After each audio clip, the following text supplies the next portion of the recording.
What's going on, everybody? It is your boy Zamboni. I'm an herbalist and astrologer, and it is time to talk about the astrology of the week ahead. Thank you so much for being here. Thank you so much for sending a tip via Venmo, Cash App, PayPal. Thank you for joining the Patreon. Thank you for going to Spotify and checking out Can't Help Myself there. Thank you for being a part of this community. Thank you for being here. Let's talk about the astrology of the week ahead. So, this week is kind of interesting because we got some, like nothing in this week seems to stick is kind of how I feel about it. So Mars is kind of one of our most major players this week. We've got Mars in Gemini. Mars in Gemini, of course, is headed toward a retrograde. So we're going to have Mars in Gemini for the next 8 months or something like this. It's a long time for Mars to spend in a sign. Typically, on average, Mars spends about 2 months in a sign or so. And so 8 is a lot longer than that. And so it's gonna go forward and slow down for a while, and then station retrograde. I think that's in the end of October, and then come back and then revisit a bunch of stuff and do a little loop-de-loop and all this sort of stuff, right?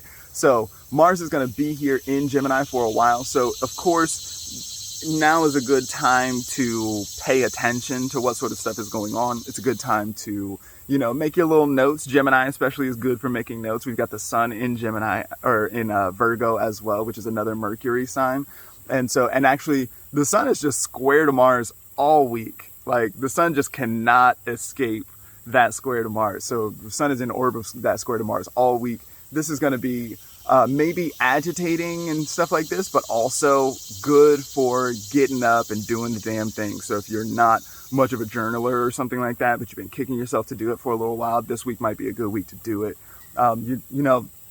As you're journaling or taking notes about whatever sort of things are going on, especially in the Gemini area of your chart and those topics associated with that, or looking at just Gemini things, the way that we are sort of in conversation and dialogue, things like discourse could come up.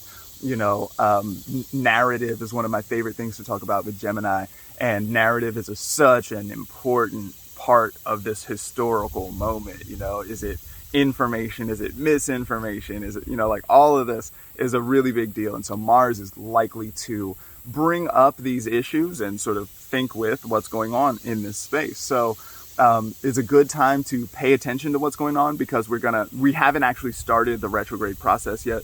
Mars at the very end of the week is going to make it to the shadow point. But so we're still at the very beginning of this whole situation.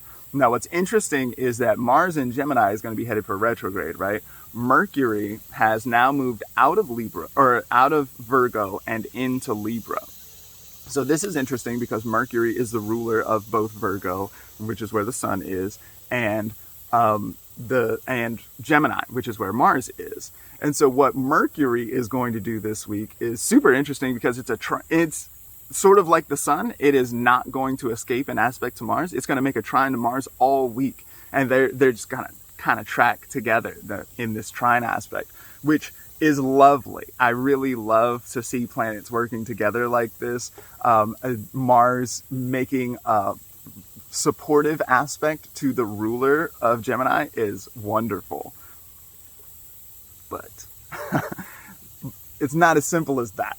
So, because Mercury is also headed for retrograde, we'll get a Mercury retrograde in, I think it starts next week. And so whatever Mercury is doing here is yes, it's nice. It's supportive to the Mars thing and whatever, but there's a kind of confusion here. And this is kind of what I meant about everything is a little bit counterfeit. We're gonna have to go back, and we're gonna have the thing that it feels so nice and supportive and friendly in this moment.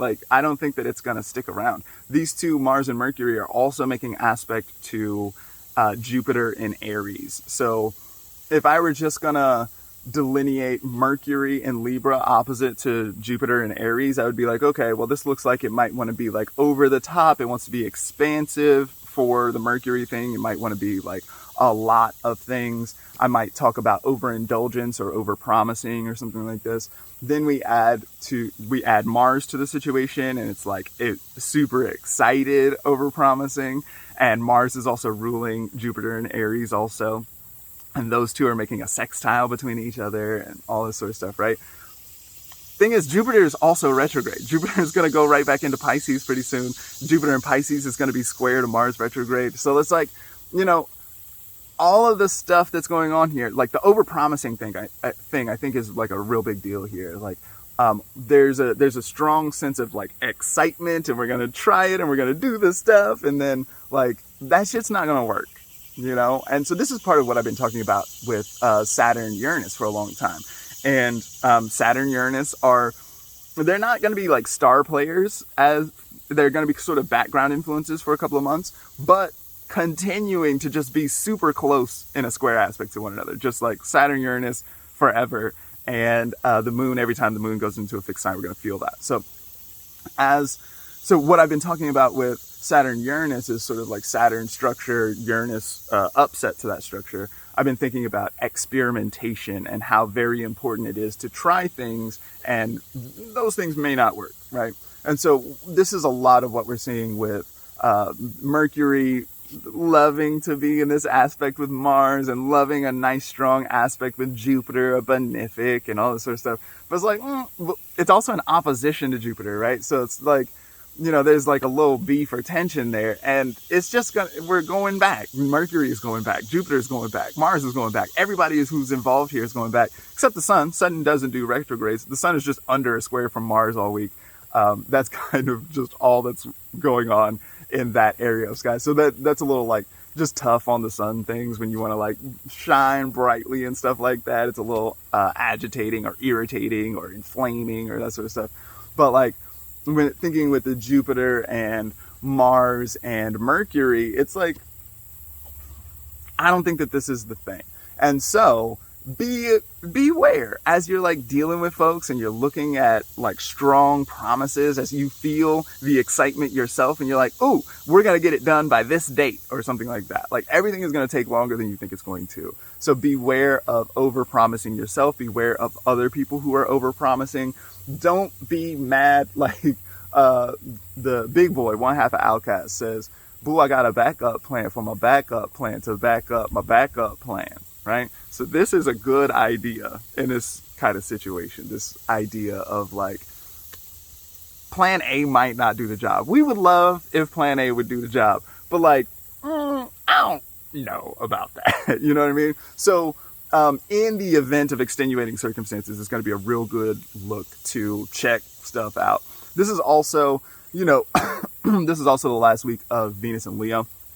So Venus and Leo is just opposite to that Saturn, you know. So this is like Venus wants to be all bright and shiny and lovable and just like runs into obstacles all the time. And so this is, you know, navigating obstacles by way of like a curly cue, like having to do something in a circuitous fashion in order to, you know, even approach properly.